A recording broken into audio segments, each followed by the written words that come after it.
Poderia ser outra pessoa, diz, tem que ser ela, para que a gente possa falar com mais propriedade sobre esse assunto. Bom, na novela é colocado que ele meio que se regenera, ele promete mudar e até muda mesmo. Essa transformação é realmente possível?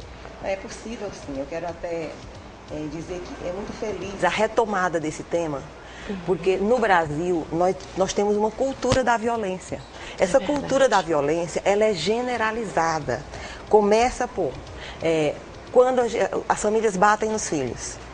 Quando a criança apanha, ela vai ter uma probabilidade muito grande de bater também, né? Qualquer revolta leva a uma violência física com os amigos. Então o Brasil todo tolera, achando que é normal, brigas de crianças, bater em crianças. E isso vem de uma reação muito primária. Quando nós nos sentimos atacados e frustrados, quer dizer, existe uma relação necessária entre violência e frustração. Então, quando a gente está frustrado, ou a gente agride ou foge. Né? Então, esse homem da novela, especialmente, é um homem que tem muitas frustrações no trabalho, tem muitas frustrações na vida. Possivelmente foi uma criança espancada, foi uma criança negligenciada. Então, a nossa tendência é transferir para o outro aquilo que nós sofremos. Então, a gente pode dizer que esse comportamento está diretamente ligado, esse comportamento que se tem hoje de violência, está diretamente ligado aos reflexos que eu tenho do que eu passei na infância. Sim. Normalmente, esse homem violento, ele teve uma infância complicada, ele foi violentado? Não, violentado não. Violentado sexualmente, necessariamente não. Ele foi violentado psicologicamente. Olha, a violência no termo amplo, veja, né? Eu sou professora de Direito da Criança e do Adolescente. Os alunos de Direito, eles reagem muito mal à chamada Lei da Palmada. Que você sabe que hoje não se pode mais espancar filho. Né? Por quê? Porque sabe-se que vai criar dois tipos de síndromes psicológicas, dois tipos de problemas. Um é uma síndrome chamada de Munchausen, em que a criança que apanha, ela termina se identificando com aquele agressor como se fosse seu protetor. Olha. E achando que aquele que bateu nela, bateu porque quer bem, bateu porque ama, associando a castigos físicos, à violência psicológica, muitas vezes ao amor. A outra que produz é exatamente a síndrome do imperador, porque aquele que apanhou, ele quer revidar. Então ele vai mais tarde procurar ser uma pessoa autoritária para exercer um poder que exerceram sobre ele. Eu costumo dizer que, por exemplo, se o capitão maltrata e desrespeita o sargento desrespeita o soldado desrespeita o cidadão em problema com a lei. É como se fosse um efeito dominó. É um efeito dominó, é uma escala, né? Entendi. Agora, nas relações afetivas ocorrem os vínculos neuróticos, que são os vínculos sadomasoquistas. Que são aquelas mulheres que até querem se libertar disso, mas não conseguem. Não, são aquelas mulheres que acham que amar é sofrer. Tá certo? E nossa cultura também incentivou muito isso. Se nós olharmos o nosso cancionário popular, né, tem várias músicas que diz... Quem lembra aí de uma música que fala que é um sinal de amor sofrer, né? Se eu sofro por alguém... acaba isso sendo normal ou até natural para aquela pessoa. Natural. E aí também se vai dizer, é porque é homem e homem é grosseiro, né? E nós temos essa cultura maior de tolerância. Vou falar ainda de outras formas de violência. A comunicação perversa. O que é a comunicação perversa? É quando você suporta que o outro lhe insinue coisas que lhe magoam. Por exemplo, se ele sabe que você tem algum problema na sua família, de alguém com droga, aí o outro vai então falar de pessoas drogadas. Se ele sabe que você é gorda, ele vai falar de mulheres gordas. Vai sempre no seu ponto fraco. Vai sempre buscar o seu ponto fraco, de forma indireta, de maneira a lhe humilhar. E é uma violência a fazer você psicológica? Se sentir inadequada. É uma violência psicológica. E essa violência psicológica, ela é desestruturante. Ela é muito pior do que a violência física. Isso é verdade. Porque a violência física deixa marcas visíveis, pode ser denunciada. Né? E a violência psicológica, você fica quase que sem condições de, vamos dizer, de identificar o seu agressor, e até de provar, né? de denunciá-lo. A segunda é o vínculo neurótico ambivalente, que é muito comum. Você ama e odeia ao mesmo tempo essa pessoa. Ou seja, ora essa pessoa é importante para você, ora ela é descartável. Se você pudesse, nem havia. É muito comum você ouvir casais dizendo: eu já enjoei dele, que eu não quero mais nem ver. 3 dias depois, 4 dias depois, estão reunidos. Isto é um vínculo ambivalente que precisa ser trabalhado para se verificar em que medida essa ambivalência não é uma que eu projeto no outro, que eu atribuo ao outro, coisas minhas que eu não sei lidar. E uma outra questão, agora já voltando para as saídas. Né? Ter uma política social de violência zero. Nenhum tipo. Por que é que se fala tanto hoje em assédio moral na escola? Porque aquela criança que ela é ofendida na escola, ela vai ser ofensora também.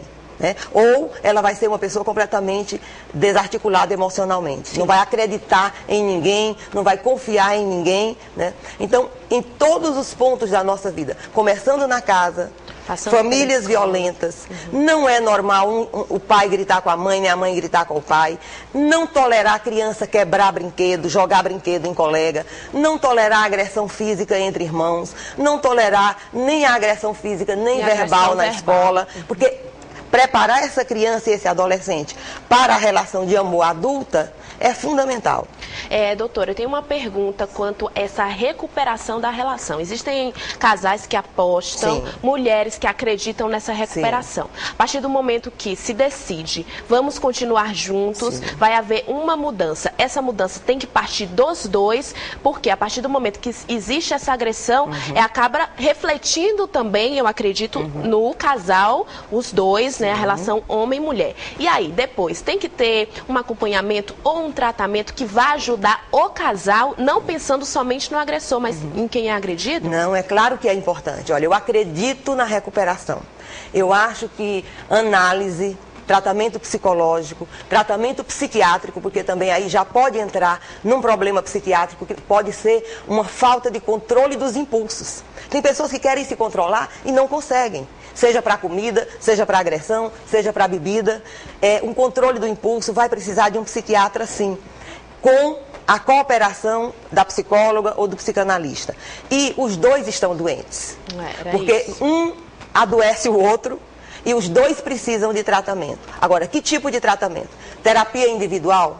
Terapia de casal? Talvez precise os dois. Né? Olha aí, atenção. Talvez precisem os dois tratamentos. A terapia individual, para que cada um se conheça profundamente, identifique de onde surgiu a origem, de onde veio a origem dessa necessidade de agredir. Né? Em que momento de sua vida, ressignificar isso, reinterpretar, procurar ser feliz de outro jeito, aprender a se comportar de outra maneira, aprender a reagir de outra maneira. Doutora, e dá para identificar, existem características que, nossa, aquela pessoa ali realmente ela tem um problema psicológico sério, dá para identificar os agressores ou não dá para generalizar? Dá, e a gente precisa ficar muito atento a comportamentos de criança.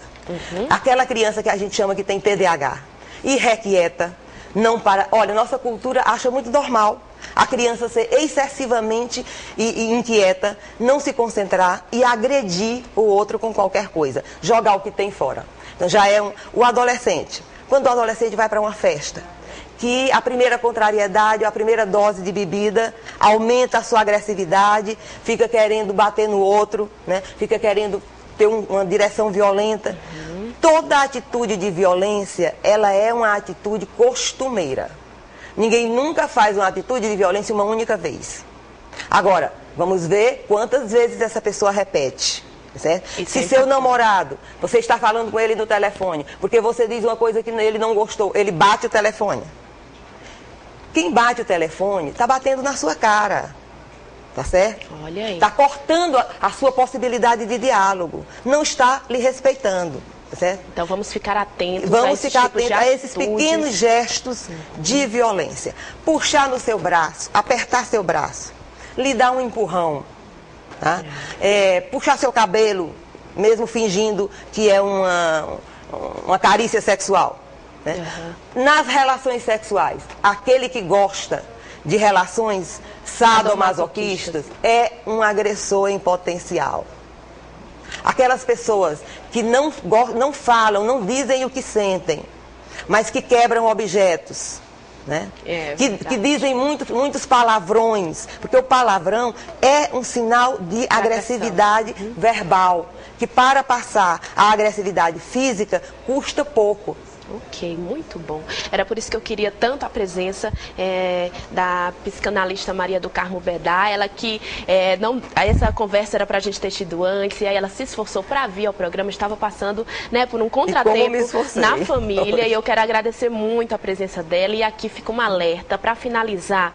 Olha, se você está sofrendo agressão, para denunciar, você pode ligar para a Central de Atendimento à Mulher, o número é o 180, e olha, tem dados aqui, dados divulgados pela Secretaria de Políticas para as Mulheres revelam que essa central realizou mais de 2 milhões de atendimentos. A pesquisa feita de abril de 2006 até o final de outubro de 2011 desse ano. Então não tenha medo de denunciar. Fica aqui a nossa mensagem final em agradecimento também a Maria do Carmo. Eu que agradeço, mas eu gostaria de dizer só, quando você estiver com alguém com comportamento agressivo, use uma tática de pronto-socorro. Pergunte para ele, por que você quer me agredir? Por que você quebrou esse objeto? Certo? Ou seja, essa pergunta, quando você leva o por que você faz assim, por que você se sente tão descontrolado, ajuda a que ele reflita e retenha esse comportamento. Muito bom, então. Obrigada. Feliz Natal para todos. Opa, a gente espera contar com você mais vezes com aqui. Certeza. Vamos ver eu se vou passar 2 meses fora do Brasil. Opa, então, olha, tá vendo? Preparadíssima, sempre se renovando. Ó, super beijo para você, para toda a sua família. É sempre um prazer enorme recebê-la aqui no Revista Meio Norte. Bom, vamos para um rápido intervalo comercial. Na volta temos de